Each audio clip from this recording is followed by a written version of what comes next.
நீங்க பதில் சொன்னாதான் எனக்கு எப்படி இருக்கணும்?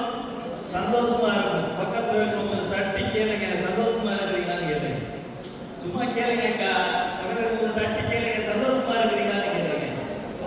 நீங்க பக்கத்துல இருக்க உண்மையிலே சந்தோஷமா இருந்தீங்கன்னா அவங்ககிட்ட சொல்லுங்க, சந்தோஷமா இருக்கிறேன்னு சொல்லுங்க. ரெண்டு பேர் தான் சொல்றாங்க சந்தோஷமா இருக்கு. சந்தோஷமா இருக்கிறீங்களான்னு கேட்டது நிறைய பேர் கேட்டாங்க. ஆனா சந்தோஷமா இருக்குன்னு சொன்னவங்க எத்தனை பேர் சந்தோஷமா இருக்கிறீங்க? பக்கத்துல நல்லா தட்டி சொல்லுங்க, சந்தோஷமா இருக்கிறேன்னு சொல்லுங்க. ஏன்னா நான் இருக்கிற இடம் எப்படிப்பட்ட இடம், நான் வாசம் பண்ணுகிற இப்ப நான் இருந்து கொண்டிருக்கிற இடம் அப்படிப்பட்ட இடம், சந்தோஷமான ஒரு இடமா இருக்கிறது. இந்த நாள்ல எங்களை வரவேற்று இந்த இடத்துல உங்க மத்தியில் நாங்கள் நெருக்கமடிக்க செய்த நம்முடைய ஆயர்களுக்கு நன்றி தெரிவித்துக் கொள்கிறோம். எங்களுடைய குழுவின் சார்பாக கமிட்டி அங்கத்தினர்கள், பொருளாளர், செயலாளர் ஒவ்வொருவருக்கும் நான் நன்றி தெரிவித்துக் கொள்கிறோம். சபை மக்கள் ஒவ்வொருவரையும் வாழ்த்துகிறேன். சந்திக்கிறத மிகுந்த ஒரு சந்தோஷம். எத்தனை பேர் எங்களை பார்க்கறது உங்களுக்கு சந்தோஷம் இருக்கு? அல்லேலூயா. சிலரெல்லாம் பார்த்தா ஏன்டா இவங்க வந்துட்டானுங்க, 3 நாளாக கமிஷனை போட்டு நம்ம ஒரு வழி பார்க்குறாங்க, எவ்வளோ வேலை வெட்டியெல்லாம் இருக்குது, இப்படி 3 நாள் போடணுமா அப்படிங்கிற மாதிரியே பார்க்காம இருக்குது. எத்தனை பேர் உண்மையிலே சந்தோஷமா இருக்கிறீங்க? இல்லை, எங்களை பார்க்க சந்தோஷம் இருக்குதா? எவ்வளோ பார்க்க நான் ரொம்ப சந்தோஷமா இருக்கிறேங்க. ஏன்னா தேவன் நமக்கு ஒரு உறவை கொடுத்துருக்கிறார். நீங்க எந்த ஊர்ல பிறந்தீங்களோ, எந்த ஊர்ல வளர்ந்தீங்களோ, யார் யாருன்னு தெரியுதோ தெரியல, ஆனா ஒரு உறவு நமக்குள்ள இருக்கிறது. இயேசு கிறிஸ்துவின் ரத்தம் நமக்குள்ள ஓடி கொண்டிருக்கிறது. ஆமென். அவருடைய ரத்தம் நமக்குள்ள ஓடுகிறதுனால நமக்கு ஒரு விசேஷத்தை, ஒரு பந்தத்தை அவர் ஏற்படுத்தி இருக்கிறார். அவர் நம்மை இணைப்பதற்கு அவர் வல்லமையுள்ளவராக இருக்கிறார். நம்ம ஒருத்தரோடு ஒருத்தர் பழகிக் கொள்கிறோம், இணைந்து கொள்கிறோம். உங்களுடைய உறவுல நீங்க நிலைத்து இருக்கிறீங்க, அது ஒரு சந்தோஷத்தை தருகிறது. ஒரு தகப்பனும் ஒரு பிள்ளையும் அந்த உறவுல இணைந்து இருக்கிறது ஒரு சந்தோஷம். ஒருவேளை ஒரு பிள்ளையை ஒரு தகப்பன் ஒரு மாதிரி திட்டார் அப்படின்னா, ஒரு தகப்பன ஒரு பிள்ளை ஒரு மாதிரி ஏதோ ஒரு காரியத்தை பேசிட்டாங்க, ஒரு பிளவு உண்டாயிருச்சுன்னா அந்த இடத்துல என்னது இருக்காது? நிம்மதி இருக்காது. ஒரு மாதிரி ஒரு சமாதானம் இல்லாத ஒரு சூழ்நிலை இருக்கும். பிள்ளையை சின்ன வயசுல இருந்து ரொம்ப கஷ்டப்பட்டு படிக்க வச்சிருப்பாங்க, அதனுடைய தேவைகள் எல்லாவற்றையும் சந்திச்சிருப்பாங்க, அதுக்கு என்னெல்லாம் தேவை எல்லாம் செஞ்சு முடிச்சிருப்பாங்க. எல்லாவற்றையும் செஞ்சு முடிச்சு அதுக்கு படிக்க வச்சு நல்ல ஒரு வேலையை வாங்கி கொடுத்து அதுக்கு நல்ல ஒரு திருமணத்தை முடிச்சு எல்லாம் பண்ணி ஒரு செட்டில் பண்ணி அந்த ஒரு இடத்துல நம்ம உட்கார வைத்திருக்கும் போது அது கொஞ்சம் மேல வரும்பொழுது அந்த பிள்ளை அந்த தகப்பனை பார்த்து கேட்கும், நீ எல்லாம் எதுக்கு உயிரோட இருக்கிறன்னு கேட்கும். இல்லைன்னா நீ எனக்கு என்னுடைய வாழ்க்கை நீ என்ன செஞ்சுட்ட அப்படின்னு கேட்கும் போது அந்த தகப்பனுக்கும் அந்த பிள்ளைக்கும் அந்த உறவுல என்ன பண்ணுது? ஒரு விரிசல் உண்டாகிறது. அந்த தகப்பனுடைய இருதயம் சுக்குநூறாய் நொறுங்கும். இங்க இருக்கிற நிறைய பேரை நான் பார்க்கிறேன். அவங்களுடைய வாழ்க்கை நம்முடைய வாழ்க்கையில ஒருவேளை இன்னைக்கு நம்ம ஓரளவு நல்ல ஒரு ஸ்டேட்டஸ்ல இருக்கலாம், நம்மளை உயர்த்தி இருக்கலாம்.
தெய்வமானவர், சர்வத்தியமானவர், தேவனானவர், பிதாவானவர் அவங்களோட வந்து பேசினார். அவங்களுடைய உறவு ரொம்ப நல்லா இருந்துச்சு.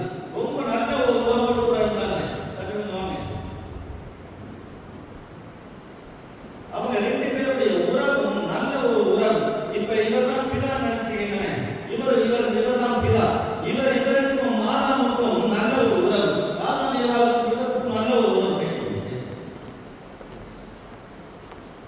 நல்ல ஒரு உறவு, நல்லா பேசிட்டு இருக்கிறாங்க. நல்ல ஒரு உறவு இருந்து கொண்டு இருக்கிறது. இல்ல நல்ல ஒரு உறவு, நல்லா பேசுறாங்க, நல்லா சிரிக்கிறாங்க, அவங்க உரையாடல் நல்லா இருக்குது, அந்த உறவு நல்லா இருக்குது. அந்த தகப்பனுக்கும் பிள்ளைக்கும் உண்டான உறவு சரியா இருந்து கொண்டு இருக்கிறது. இந்த ஆதாமுக்கு எப்போதுமே ஒரு அட்ராக்ஷன் இருக்குது, இந்த ஏவாளுக்கு ஒரு அட்ராக்ஷன் இருக்குது. அது பிதா மட்டும்தான். அந்த தெய்வத்தின் மேல ஒரு அன்பு இருக்குது. அந்த அன்புல தன்னை இழந்து போய் அந்த அன்புல உருகினவனாய் அந்த பிதாவோடு கூட ஒரு உறவுல நிலைத்திருக்கிற ஒரு காரியம் இருக்குதுங்க. இந்த உறவு தள்ளப்பட்ட சாத்தானுக்கு பிடிக்கல. இவனை ஏதாவது ஒன்று செய்யணும்னு பார்த்தா எத்தனை பேருக்கு புரியுதா? அப்ப இதை ஏதாவது ஒன்று செய்யணும்னு சொல்லி அவன் பார்த்து கொண்டிருக்கிறான்.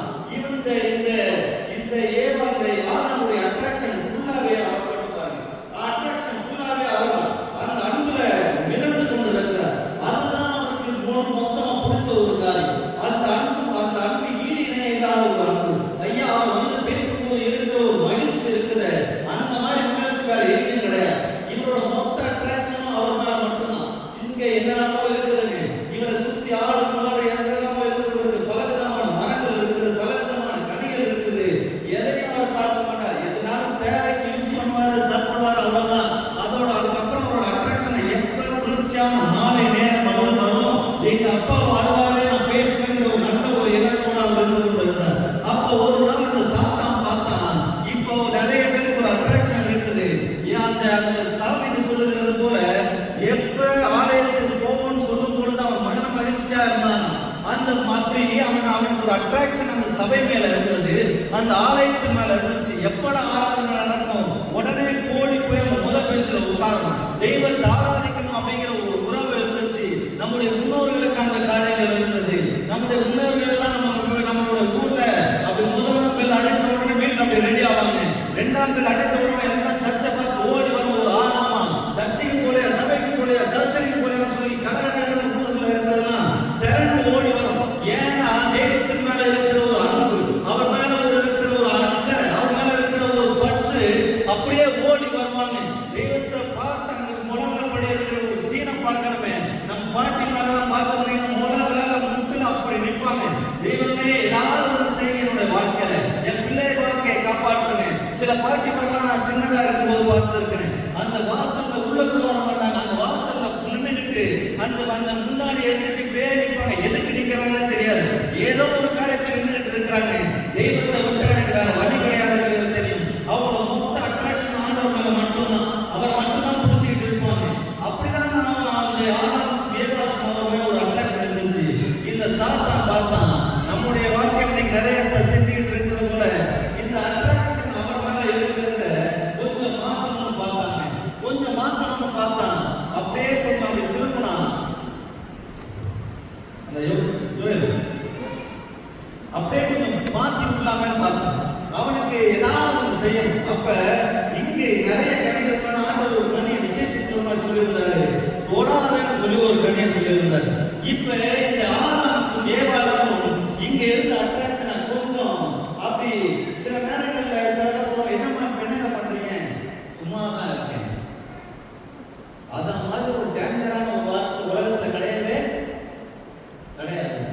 சும்மாதான் இருக்கிறேன் அப்படின்னு சொன்னாலே அதுதான் முக்கியமான ஒரு டேஞ்சரான ஒரு வார்த்தை. இங்க பண்படுத்தவும் சீர்படுத்தவும் ஒரு வேலையை கொடுத்தா இவன் என்ன பண்ணிட்டு இருக்கிற அன்னைக்கு சும்மா இருக்கிறா. சும்மா இருந்தாலே ஒண்ணு பண்படுத்தினா அவருடைய வேலையை செய்யணும், அதுக்கு அடுத்தது அவரோட ஒரு அட்ராக்ஷன் இருக்கணும், அவரோட ஒரு தொடர்புல இருக்கணும். ஆனா இன்னைக்கு ஆதாம் வேலைக்கு போயிட்டாரு, அவருடைய வேலை செய்ய போயிட்டாரு. ஏவாள் தனியா நின்று கொண்டு இருக்கிறா.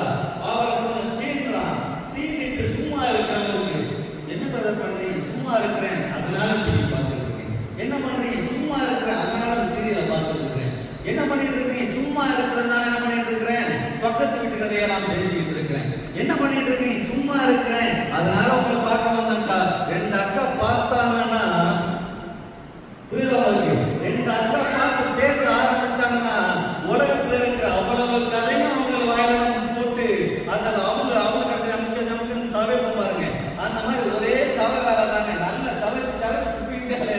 அந்த அக்காவை பார்த்தீங்களா, அந்த அண்ணன் கிட்ட பார்த்தீங்க, ஐயோ அவங்கள பார்த்தீங்களா, அவங்க 2 பேரும் பேசிக்கிட்டு இருந்தாங்களே அதை பார்த்தீங்களா, இதை பார்த்தீங்களா அப்படின்னு சொல்லி போர் கூட்டி அதை பேசி இதை பேசி 2 குடும்பத்தை பிரிக்கிறதோ இல்லாட்டி குடும்பங்களுக்கு சண்டை கொண்டு வரதோ இல்லாத ஒன்று அப்படியே சுமந்துக்கிட்டே போய் அங்கே கொண்டு போய் இறக்கி வைக்கிறதோ ரொம்ப ஈஸியா செஞ்சு முடிப்பாங்க. ஏன்னா அவங்க எப்படி இருக்கிறாங்க, சும்மா இருக்கிறாங்க.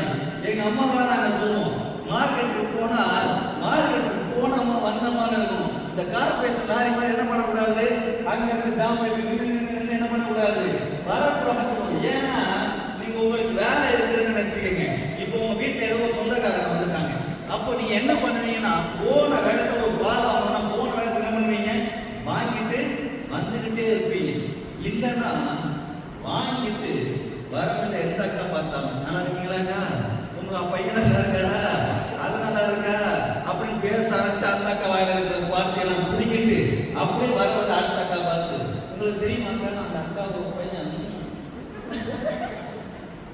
இல்ல, சில விஷயங்கள்லாம் இருக்குதுங்க, சில விஷயங்கள்லாம் இருக்குது. சில விஷயத்தை நம்ம தினத்தந்தி பேப்பர்ல நீங்க நியூஸ் இப்ப கொடுத்தோம்னா காலையில தான் நம்ம எல்லா வீட்டுக்கும் டெலிவரி ஆகும் வந்து சேரும். சில அக்கா மாறுறாங்க, இப்ப சொன்னீங்கன்னா இரவோடு இரவாக இது எக்ஸ்பிரஸ். அந்த மாதிரி எதுக்கு இதுனா சும்மா இருக்கிறதுனால அவன் நம்மள சில நேரங்கள் அட்ராக்ட் பண்ணுவதற்கு சில காரியங்களை போர் சொல்லுகிற காரியங்களை மோசமான காரியங்களை டிவி சீரியலை பார்க்குற காரியத்துக்கு நம்மளை திருப்பி விடுவாங்க.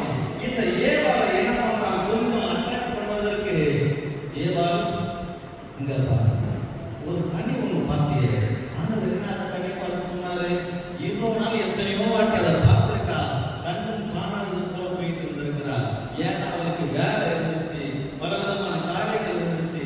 வேலை இல்லைன்னா அவர் மட்டும் அந்த தொடர்பு இருந்தாங்க. ஆனா இன்னைக்கு வேலை இல்லாம சும்மா இருக்கிறதுனால இந்த மரத்தை எத்தனையோ முறை கடந்து இருக்கிறார். ஆனா இன்னைக்கு பாத்தியா அப்படின்னு உடனே அந்த ஆதியாகம புஸ்தகத்துல எழுதி இருக்கிறது. அது அந்த அந்த அந்த அந்த கனி எப்படி இருந்துச்சு, ஆதியாகமம் 3:6 எழுதி இருக்கிறது. அப்போ ஸ்திரீயானவள் விருட்சம் புசிப்புக்கு நல்லது, பார்வைக்கு இன்பம், புத்தியை தெரிவிக்கிறதுக்கு இச்சிக்கப்படத்தக்க விருட்சமா இருக்கிறது என்று கண்டு அப்படின்னு சொல்லி எழுதி இருக்கிறது. இவ்வளவு நாளா அந்த மரம் அங்கதாங்க இருந்துச்சு, இவ்வளவு நாள் அதுல இருக்கிற கனி அங்கதாங்க இருந்துச்சு.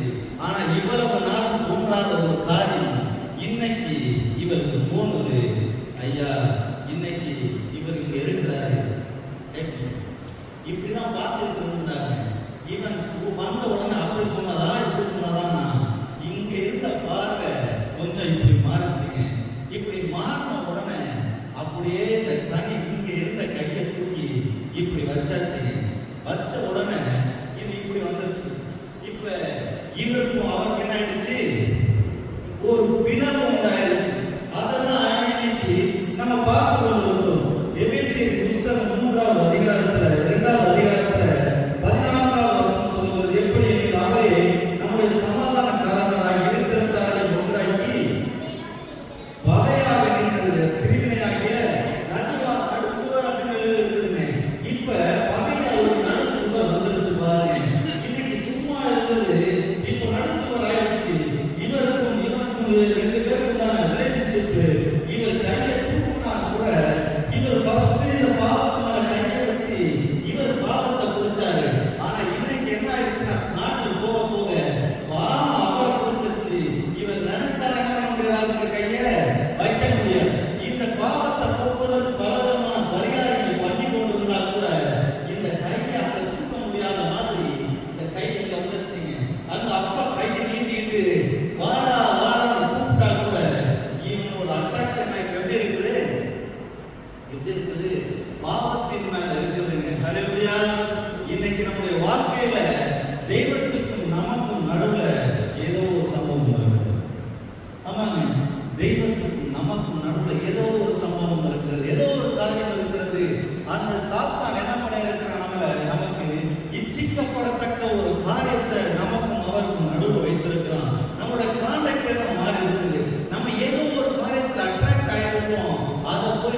கூடாதுன்னு நான் நினைக்கிறேன். ஆனா என்னால பார்க்காம இருக்க முடியல. 2 நாள் 3 நாள் அந்த சீரியலை பார்க்காம நான் இருக்கிறேன். ஐயா 2 நாள் ஜெயிச்சிட்டேன், 3 நாள் ஜெயிச்சிட்டேன், 3 நாள் அந்த சீரியலுக்கு கொடுத்த டைம்ல ஆண்டவர் நான் ஊற்றி பார்த்துட்டு இருக்கிறேன், நான் சொல்லிட்டு இருக்கிறேன். ஆனா 4வது நாள் அந்த மார்க்கெட்டுக்குள்ள போகும்போது அந்த அக்கா பார்த்து, அந்த சீரியல் பார்த்தீங்களா, அவன் விட்ட கண்ணீர் இருக்குது, அவன் புருஷன் அவன் விட்டு ஓடி போய் இன்னொரு புருஷனோட அப்படியே ஓடிட்டானா அப்படின்னு உடனே இருதயத்துக்குள்ள ஒரு எண்ணம் வருது. இல்ல இல்ல இல்ல, கொஞ்சம் கையை அப்படி நல்லா இப்படி நீட்டி இப்படி ட்ரை பண்ணிட்டு இருந்தவங்களுக்கு இப்ப பேச ஆரம்பிச்சு மறுபடியும் டப்புன்னு இது பிடிச்சிச்சுங்க. மறுபடியும் இந்த சீரியல் தொடங்குகிறது. குடிகாரங்கள் எல்லாம் பார்த்தீங்கன்னா இன்னைக்கு குடிச்சிட்டு வந்த உடனே சொல்லுவாங்க, இனிமே நான் என்ன பண்ண மாட்டேன்,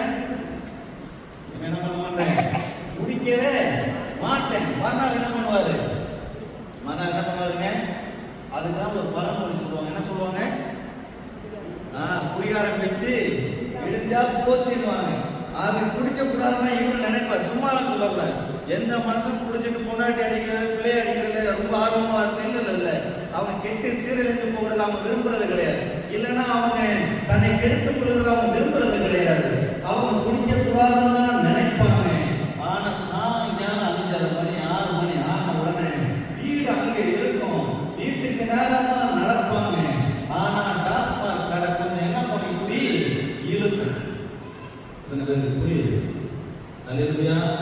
இன்னைக்கு நம்முடைய வாழ்க்கையில சில காரியங்கள் அப்படிதானே, அங்கதான் தொடர்பு இருக்கணும் நினைக்கணும். ஆனா ஏற்கனவே நம்ம குடிச்சு என்ன பண்ணிட்டு இருக்குது, இழுத்துக்கிட்டு இருக்குது. ஏற்கனவே இப்ப வேற ஒண்ணு நம்ம பிடிச்சதுனால இன்னைக்கு அது நம்ம உண்ற மாதிரி இல்லை, அது நம்ம பிடிச்ச அந்த பக்கமா இழுத்துக்கிட்டு இருக்குது. முடியாத சூழ்நிலை என்ன பண்ணிட்டு இருக்கிறோம், ஓடிக்கிட்டு இருக்கிறோம். முடியாத ஒரு சூழ்நிலை நமக்கும் அவருக்கும் நடுவில் ஒரு பகை சுவர் உருவாயிருச்சுங்க. இங்கு நம்ம பார்க்கோம்ல, அவ்வளோ பெரிய ஒரு நீதிமான், இதயத்திற்கு ஏற்றவன் என்று சொல்லுகிற ஒரு தாவீது, அவன் என்ன பண்றான், அந்த அந்த அந்த போர் நடந்து கொண்டிருக்கிற காலத்துல அவன் என்ன பண்ணிட்டு இருக்கிறான், உப்பரைக்கு மேல என்ன பண்ணிட்டு இருக்கிறான், உலாவி கொண்டிருக்கிறான். சிலரெல்லாம் பார்த்துருக்கீங்களா, வேடிக்கை பார்த்ததுனால அவங்க வாழ்க்கையில மோசமான காரியங்கள் உள்ள வருவாங்க. சும்மா வேடிக்கை பார்ப்பாங்க இல்ல, எத்தனை பேர் கையில் சொல்லுது என்ன மாதிரி சொல்லுவாங்க பாருங்க. எத்தனை பேர் கையில் இருக்கு, யாருக்கு இருக்கா இல்லையா, இல்ல எத்தனை பேர் கையில் செல்லு இருக்கு, சும்மா சொல்லுங்க. செல்லு வச்சிருக்கீங்களா இல்லையா, எல்லா கையிலையும் செல்லு இருக்குதுங்க. அப்படியே ட்ரெயின்ல ஒரு டைம்ல எல்லாம் போனோம்னா அந்த கம்பார்ட்மெண்ட்ல இருக்கிற அவ்வளோ சிரிச்சுக்கிட்டு, அக்கா உங்களுக்கு எந்த ஊருக்கா, நம்ம அங்கேருந்து வரோம், எங்க போறீங்க, உங்க பையன் வீட்டுக்கு போறீங்களா, அவங்க வீட்டுக்கு போறீங்க, எங்க வீட்டுக்கு போறீங்க, எல்லாத்தையும் பேசி அளந்து ஆராய்ச்சி பண்ணி 6 குடும்பம் 8 குடும்பம் கதை 8 குடும்பத்துக்கும் தெரியும். அந்த மாதிரி பேசி முடிச்சுவாங்க. இப்ப பார்த்தா எல்லாருக்கும் எப்படி அந்த கம்பார்ட்மெண்ட்ல இருக்கிற அவ்வளோ பேரும் செல்ல வச்சுக்கிட்டு என்னதான் அப்படியே ஓடிக்கிட்டே இருக்காங்க. அப்படியே கொண்டு வந்து சாப்பிட்டா என்ன பண்ணுவாங்கன்னா அட்ராக்ட் அப்படி கொடுத்த உடனே இதையே பிடிச்சிக்கிட்டு என்ன பண்ணிட்டு இருக்கிறோம், பார்த்துட்டு இருக்கிறோம். எடுத்து போயிருவாங்க. சரியா? அப்ப அதை பார்த்துக்கிட்டே இருக்கிறோம் பாருங்க.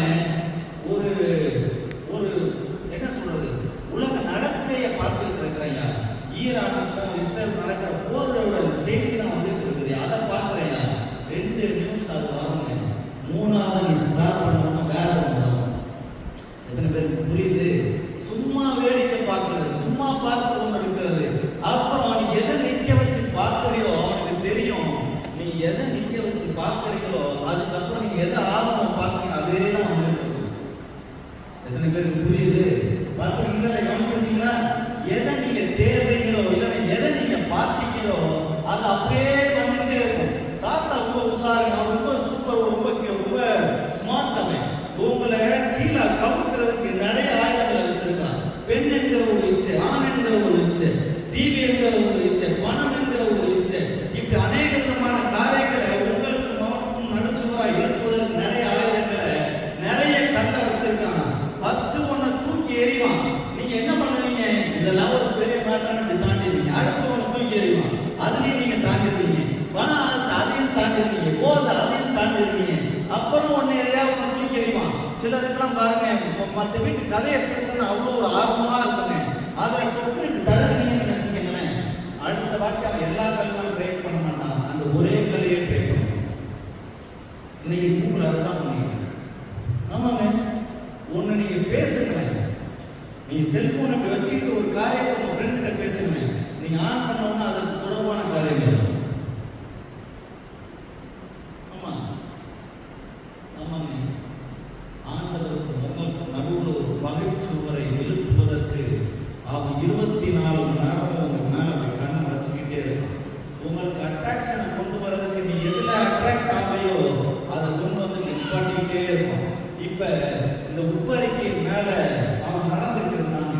இவ்வளவு பெரிய ஒரு ராஜா அவனை பார்க்கும்போது அவனுடைய அப்சலோமுக்கு அறிவுரை சொல்லும்போது சொல்றாங்க, உன்னுடைய தகப்பனா யாரு, யுத்த புருஷரா இருக்கிறாரு, அவர் சாதாரணமான ஒரு மனுஷன் அல்ல அப்படின்னு சொல்றாங்க. அந்த 2 சாமுவேல் 11வது அதிகாரத்துல அந்த சம்பவம் நீங்க பார்த்தீங்கன்னா அதுல எழுதியிருக்கிறது. அவன் உப்பரிக்கையின் மேல என்ன பண்ணிட்டு இருந்தான், அப்படி உலாவிட்டு இருந்தான். அவனுக்கு ராஜாங்கிற பதவியை காமிச்சிருக்கான். அதை அவன் அட்ராக்ட் பண்ணதே கிடையாது. போடா தூக்கி போட்டு போயிட்டே இருப்பேன், பரிசுத்தாவி மட்டும் என்கிட்ட எடுத்துறாரு. காசு தூக்கி போட்டு போயிட்டே இருப்பான். வேற எல்லா காரையும் அப்படி அடிச்சுட்டு போயிட்டே இருப்பான்.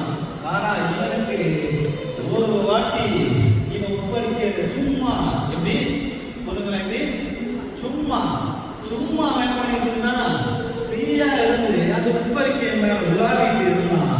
கொஞ்சம் அப்படி அவனுடைய கண்ணு போச்சு போன உடனே அவனுக்கு அவனோட அட்ராக்ஷன் இவன் எப்போதுமே என்ன பண்ணிட்டு இருப்பான், ஆடு மேய்க்கும் போது கூட கர்த்தரை நான் எக்காலத்திலும் ஸ்தோத்தரிப்பின் அவர் துதி எப்பொழுதும் என் வாயில் இருக்கும், இல்லைன்னா போய் சண்டை போட்டுட்டு இருப்பான். இதுதான் அவனுடைய வேலை. ஆனா இன்னைக்கு சும்மா சுத்திட்டு இருந்ததுனால ஐயாவுக்கு ஒரு புதிய ஒரு அட்ராக்ஷனை சாதனை ஆரம்பிச்சான். நமக்கு கூட புதுசா அட்ராக்ஷன் அவன் காமிப்பாங்க. நம்ம அட்ராக்ட் பண்றதுக்கு அவன் கையில நிறைய ஆயுதங்கள் இருக்கு. ஆமா, நிறைய ஆயுதங்கள் இருக்கு. இவரு உப்பரிக்கலுக்கு உலாகிட்டு இருந்தவர் இப்படி பார்த்தாரு, ஒரு அட்ராக்ஷன் அங்க இருந்துச்சு. தப்புன்னு கவுந்தாரு, அவன் வந்து முடிச்சான்.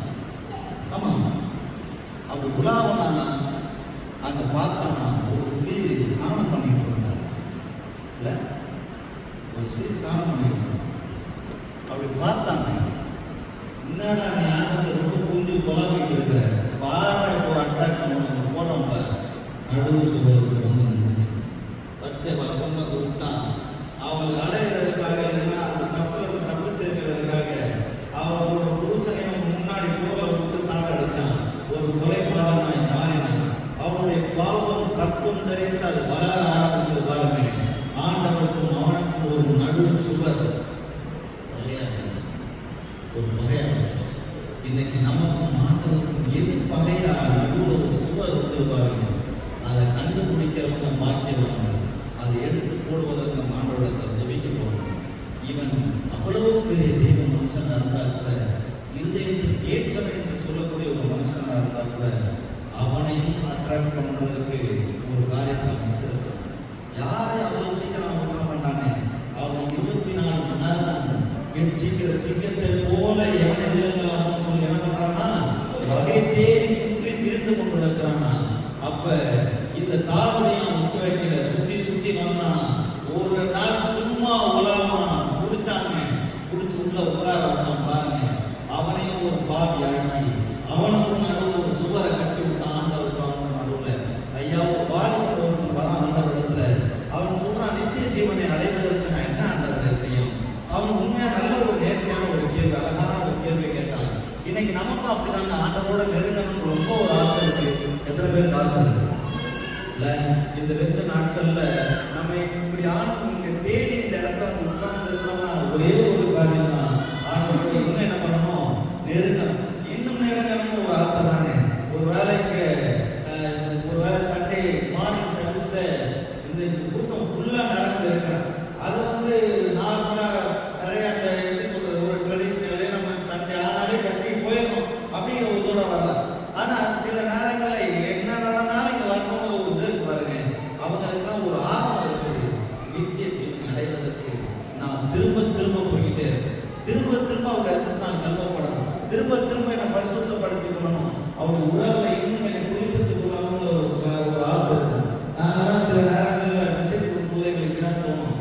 இந்த வெள்ளிக்கிழமை சர்வீஸ், வெள்ளிக்கிழமை இந்த வெள்ளிக்கிழமை பேசும்போது பார்த்தீங்கன்னா அந்த சபையில பெஞ்சு போறீங்களா, இந்த சேர் இப்போ இந்த இடத்துல ஒரு சேர் இருக்குன்னு செய்யணும். ஒரு 500 பேர் கெப்பாசிட்டினா நான் ஒரு சேருக்கும் ஒரு மக்களுக்கும் பேசுவேன்.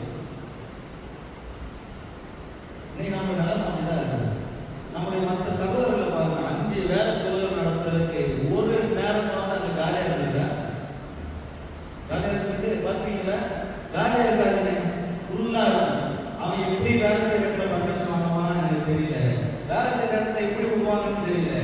அவங்களுடைய அந்த பக்தியை பார்த்து, அவங்களுடைய அந்த பக்தி வைராக்கியத்தை பார்த்து கவர்மெண்ட்டு ரயில்வே ஸ்டேஷன் ஆகட்டும், பஸ் ஸ்டாண்ட் ஆகட்டும், அவங்களுக்கு ஒரு இடத்த வச்சிருக்கிறாங்க. உங்க வைராக்கியத்தை என் வைராக்கியத்தை பார்த்து எங்கேயாவது வச்சிருக்கிறாங்க? ஏன் அவங்க கட்டி வச்சிருக்க சர்ச்சைக்கு அவங்க போக மாட்டாங்க? உண்மையா இல்லையா? உண்மைதானே? அவங்க கட்டி வச்சிருக்க சர்ச்சையே பார்க்க நினைக்க மாட்டாங்க. இவங்க நான் எங்க அவங்க இல்லை கட்டுறதா இல்லை கட்டுறது, அவ்வளோதான். இன்னைக்கு சில சூப்பர் மார்க்கெட் ஆகட்டும், சில ஸ்டோர்ஸ் ஆகட்டும், நல்ல ஒரு ஷோரூம்ஸ் எல்லாம் போவாங்க, பெரிய பெரிய கடைக்கு போவாங்க. அங்கே அவங்களுக்கு ஒரு இதை ஏற்படுத்துச்சு. உங்களுக்கு எனக்கு இருக்குதா? அந்த சர்ச்சையே போக மாட்டாங்க, அவங்க இங்கே வந்தாங்க. நமக்கும் அவருக்கும் ஒரு நடு பகை சுவர் உருவாக்கணும். இந்த நித்திய ஜீவனை அடைவதற்கு அந்த வாழ்க்கை கேட்கணும். அதை நான் என்ன செய்யணும்? அது கற்பனை எல்லாம் சொல்ல, இதெல்லாம் என் சின்ன வயசு முதல் கொண்டு நான் சிந்திக்கிட்டு இருக்கிறேன். இன்னும் நான் ஏதாவது செய்யணும். கேட்ட உடனே அவர் சொல்லுகிறார், உன்னிடத்துல இருக்கிறத வச்சு என்ன பண்ணு, தரித்திரத்துக்கு கொடு அப்படின்னு சொல்லுகிறார். அப்ப என்ன அர்த்தம்னா, இவனுடைய வாழ்க்கையில ஒரு நடு சுவர் ஒன்று இருக்குது. இவன் ஒரு காரியத்தில் அட்ராக்ட் ஆயிருக்கிறான். அது என்ன காரியம்? பணம். அதை சம்பாதிப்பதற்கு என்னன்னாலும் செய்வான், எவ்வளவு நாளும் கீழே இல்ல. அவன் வேற எந்த காரியத்தையும் குடிக்க மாட்டான், தண்ணி அடிக்க மாட்டான், சிகரெட் குடிக்க மாட்டான், போதை வசதிகள் கிடையாது, பெண்ணு ஆதி இதெல்லாம் கிடையாது, டிவியை ரொம்ப பார்க்க மாட்டான், காலை 5 மணிக்கு நேரத்தை எழுப்புவாங்க. ஆனா ஒரு காரியம், பணத்துக்காக என்னன்னாலும் செய்வாங்க. சிலரெல்லாம் இருக்கிறாங்க, பதவிக்காக என்னன்னாலும் செய்வாங்க, எதனாலும் பண்றது துணிஞ்சு நிற்பாங்க. அவங்களுக்கு நடுவில் என்ன பண்ணிருக்கிறான்? ஒரு பகை சுவர் வச்சிருக்கிறார். பகை சுவர் வச்சிருக்கிறார். இன்னைக்கு நம்முடைய வாழ்க்கையை நம்ம சீர்தூக்கி பார்க்க போகிறோம். நம்ம ஸ்மார்ட்டாக வந்து இந்த இடத்துல உட்கார்ந்துருக்கோம். நமக்கும் ஒரு வேளை நம்ம பார்த்து அனுதினம் போதித்து கொண்டிருக்கிற ஐயாக்கு நம்மளை பற்றி தெரியாது. இங்கே உங்க முன்னாடி இருக்கிற எனக்கு உங்களை பற்றி தெரியாது. சில நேரங்களில் உங்கள் வீட்டுக்குள்ளே இருக்கிறவங்களுக்கே உங்களை பற்றி தெரியாது. சில உங்கள் பிள்ளைகளுக்கு தெரியாது, உங்கள் கணவன் மனைவிக்கு தெரியாது. ஆனால் உங்களுக்கு ஆண்டவருக்கு நடுவில் ஒரு பகை சுவர் வரும். ஆமாம். ஆனால் அது நமக்கு நல்லாவே சத்தமா சொல்ல, நல்லாவே தெரியும். இந்த செல்போன்ல நீங்க ஏதோ பார்க்கக்கூடாத ஒரு காரியத்தை நீங்க பார்க்குறீங்கன்னு நினைச்சுக்கிறேன். பக்கத்துல எல்லாரும் பிள்ளைங்களாம் பிடிச்சிருக்கல அசிங்கம் பண்ணிட்டு அப்படின்னா பார்ப்பீங்க. எப்படி பார்ப்பீங்க? அதை பார்க்கும்போது உங்க மூஞ்சே காட்டுங்க. யாருக்கு தெரியுங்க?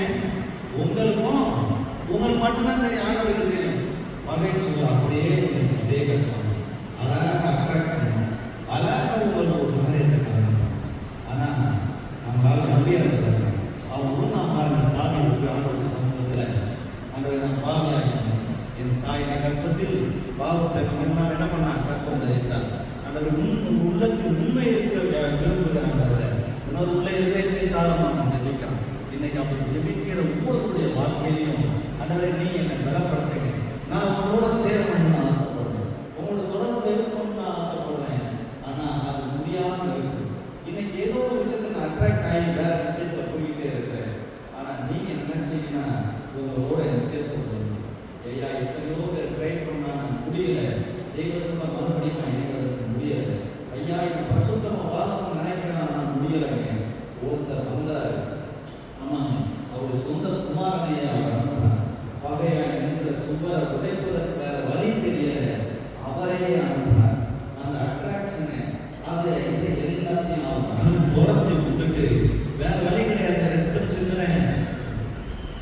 ரத்தம் சிந்தனை இயேசு என்ன பண்ணாரு?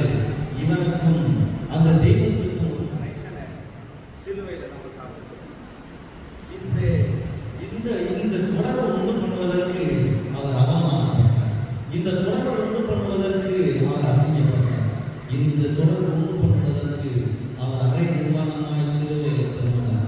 இந்த சிலுவையில இரு திறத்தாரையும் ஒன்றாக்குவதற்கு, ஐயா நீ பாவியா இருந்திருக்கலாம், நீ அக்கிரமங்கள் செஞ்சிருக்கலாம், தெய்வத்துக்கு பிரியமில்லாத காரியங்கள் பண்ணியிருக்கலாம், அவர் ரத்தத்தினால் அவனை சுத்திகரித்து மறுபடியும் தெய்வத்தோடு கூட இணைந்து கொள்கிற ஒரு கிருபையை ஆண்டவர் கொடுத்திருக்கிறாருங்க. எத்தனை பேர் விசுவாசிக்கிறீங்க? இன்னைக்கு வரைக்கும் நடுச்சுவர் எது இருந்தாலும் பரவாயில்ல, இன்னைக்கு இயேசு அவருடைய ரத்தத்தினால் நம்மை கழுவி சுத்திகரித்து மறுபடியும் உறவை புதுப்பித்துக் கொள்வதற்கு தேவன் கிருபை உள்ளவராய் நம்மளோட பேசிக் கொண்டிருக்கிறார். இதை கேட்டுக் கொண்டிருக்கிற நீங்க ஒவ்வொருத்தருக்கும் ஆண்டவர் செய்ய சொல்லுகிற ஒரு காரியம் தானே, பகைங்கிற ஒரு நடுச்சுவர் இருந்தது உண்மைதான். நம்முடைய வாழ்க்கையில பகைங்கிற ஒரு நடுச்சுவர் நம்ம எழுப்புனது உண்மைதான். நம்மளுடைய இயலாமையில அதை மேற்கொள்ள முடியாது, அந்த பாவத்தை மேற்கொள்ள முடியாது, அந்த சாபத்தை மேற்கொள்ள முடியாது. சில பாவம் நம்முடைய வாழ்க்கையில வந்திருக்கிறது உண்மையா இருக்கலாம், யாருக்கும் தெரியாத அந்தரங்கத்தில் செய்யப்படுகிற காரியங்களா இருக்கலாம், இவங்க யோசனைகள் செய்யப்படுகிற காரியங்களா இருக்கலாம். சிலரெல்லாம் பாருங்க, யோசனை செய்வாங்க, உட்கார்ந்துட்டே யோசிப்பாங்க, பாருங்க எங்கெல்லாமோ போயிட்டு வந்துருவாங்க, எவ்வளவு பெரிய அசிங்கத்துக்குள்ள நம்ம போய் சுத்தி திரிஞ்சு சரணம் வந்து இங்க நிற்பாங்க. தப்புனா அப்படிங்கிறதுக்குள்ள அவ்வளவு பெரிய யோசனைகள்லாம் அவங்களுக்கு வந்துட்டு போயிடும். ஐயா ஒரு பகைச்சுவர் அவன் கட்டிக்கிட்டே இருப்பான், ஆனா அவரை நோக்கி போகிறது எனக்காக சிலுவையில் ரத்தம் சிந்தனை இயேசுவேன்னு சொல்லி கூப்பிட்டீங்கன்னா உங்களுடைய உறவை புதுப்பித்துக் கொள்வதற்கு, அந்த நடுச்சுவரை ஒன்றும் இல்லாமல் ஆக்குவதற்கு அவர் இறங்குகிறவராக இருக்கிறார். இன்னைக்கு ஒரு வேலை நான் தனிமையில் இருக்கும்போது இந்த காரியம் எனக்கு வருது, தனிமையில் இருக்கும்போது எனக்கு இந்த மாதிரியான காரியங்கள் என்னுடைய இதயத்துக்குள்ள தோணுது, சும்மா இருக்கிறதுனால இந்த மாதிரி காரியங்களாம் செஞ்சிடுறேன் அப்படின்னா இனிமே சும்மா இருக்காதுங்க. எப்பெல்லாம் உங்களுக்கு நேரம் கிடைக்குதோ அப்பெல்லாம் அவரை பாடி புதிக்க ஆரம்பிச்சிருங்க. எப்பெல்லாம் நேரம் கிடைக்குதோ அப்பெல்லாம் முழங்கால் பண்ணிட்டு ஜெபிக்க ஆரம்பிங்க. எப்பெல்லாம் உங்களுக்கு சும்மா இருக்கிறேங்கிற மாதிரி ஒரு ஃபீல் வருதோ அப்பெல்லாம் இந்த ஆலயத்துக்கு நடுவில் வந்து ஜெபிச்சு பாருங்க. இந்த தேசத்தின் தலையெடுத்த, இந்த தேசத்தில் இருக்கிற அக்கிரமங்களை எல்லாம் மாற்றுவதற்கு தேவன் வல்லம் உள்ளவராக இருக்கிறார். உங்களுடைய குடும்பத்தில் இருக்கிற வறுமைகளை மாற்றுவதற்கு வல்லம் உள்ளவராக இருக்கிறார். தரித்திரங்களை மாற்றுவதற்கு அவர் வல்லம் உள்ளவராக இருக்கிறார். உங்களுக்கும் தெய்வத்துக்கும் டைரக்டா ஒரு கனெக்ஷன் மறுபடியும் விட்டு கொள்வதற்கு அவர் ரத்தம் சிந்துகிற தேவனாக இருக்கிறாருங்க. அவர் இன்னைக்கு நம்மை பார்த்து கொண்டிருக்கிறார். அவர் நம்மை பார்த்து கொண்டிருக்கிறார். அவருடைய கையை நீட்டி யாரெல்லாம் அவர் திரும்பவும் பிடித்துக் கொள்வதற்கு ரெடியா இருக்கிறீங்களோ அவர் கையை நீட்டி இருக்கிறாருங்க. சிலுவையினால இயேசு ரெடியா இருக்கிறார் கனெக்ஷன் கொடுக்கறதுக்கு.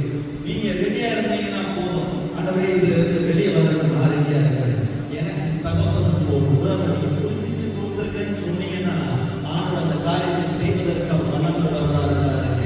ஆனா யோசிப்பு ஒரு மனுஷனை பாருங்களேன், அவனும் தனிமையில தான் ஓடுனான், அவனுக்கும் ஒரு அட்ராக்ஷனை அவன் காமிக்கதான் சொல்லிட்டான். ஆனா அந்த அட்ராக்ஷனை பார்த்து அவன் வில்லலை, ஒரு நாள் 2 நாள் இல்லை, அநேக நாட்கள் அந்த அட்ராக்ஷனை அவன் காமிச்சுக்கிட்டே தான் இருந்தான். ஆனா அவன் சொல்றான், என் தெய்வத்துக்கு விரோதமாக நான் இந்த பாவத்தை செய்வது எப்படி? யாரும் அவனை பார்க்கலங்க. அவங்க அப்பா அவனை கேள்வி கேட்க போவது கிடையாது, அவனுடைய சகோதரர்கள் அவனை கேள்வி கேட்க போவது கிடையாது, அவனுடைய சொந்த பந்தங்கள் அவனை பார்த்து கூட்டம் போவது கிடையாது, யாருமே அங்கே கிடையாது, யாருமே அங்கே கிடையாது. அவனை கேட்பதற்கு யாரும் கிடையாது, அவன் மேல அன்பு செலுத்துவதற்கு யாரும் கிடையாது. அந்த காரியத்தை பயன்படுத்தி அவ்வளோ அழகாக உன் மேல அன்பா இருக்கிறேன்டா, உன் மேல பாசமா இருக்கிறேன், நான் உன்னை நேசிக்கிறேன்னு சொல்லி ஒருத்தன் வாக்குறுதி வரா. அவன் சொல்லுகிறான், என்னை காண்கிற அந்த தெய்வத்துக்கு முன்னாடி நான் பாவம் செய்யறது எப்படி? அதை விட்டு விலைக்கு ஓடி போகிற கிருபை அவனுக்கு கொடுத்தான்னா இன்னைக்கு நமக்கு நம்ம கிருபையை கொடுப்பதற்கு அவர் எல்லாம் உள்ளவராக இருக்கிறார். ஒரு 2 நிமிஷம் எழுந்து நின்று ஆண்டவரை நோக்கி பார்க்க போகிறோம். ஐயா இங்க யாருக்கும் தெரியாத காரியங்களா இருக்கலாம், ஆனா நமக்கு தெரியுமே, நமக்கு தெரியுமே, நமக்கு தெரியுமே, நமக்கு தெரியுமே, நமக்கு நல்லாவே தெரியும். எனக்கு ஆண்டவருக்கு நடுவில் இருக்கிற அந்த பகைச்சுவர், எனக்கு ஆண்டவருக்கு நடுவில் இருக்கிற பகைச்சுவர், என்னை ஆண்டவரை பிரித்து கொண்டிருக்கிற காரியங்கள் நல்லா இருக்குன்னு நினைக்கிறேன். ஆண்டவர் உண்மையாக வாழணும்னு நினைக்கிறேன். அவரோட நெருங்க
சிலுவையில கல்வாரியில தூக்குனது இன்னைக்கு நம்மளோடு கூட கனெக்ட் ரெடியா இருக்கிறார்.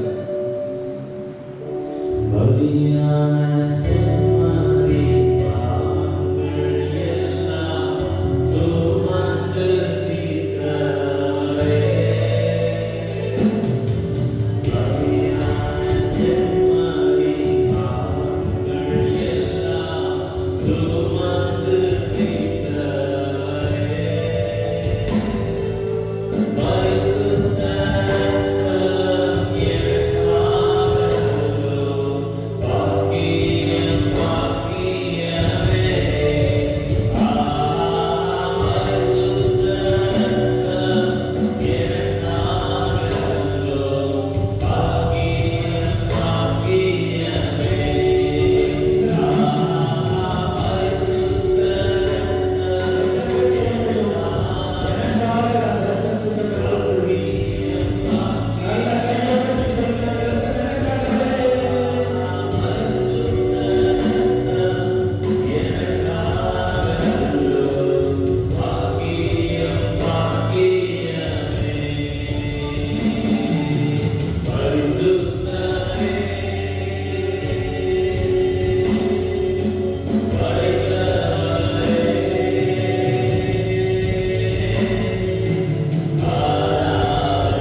ஒவ்வொருவருக்கும் கிருபை உள்ளவராய் இருக்கிறார். இயேசுவின் நாமத்தினால் ஜெபிக்கிறேன். நல்லது.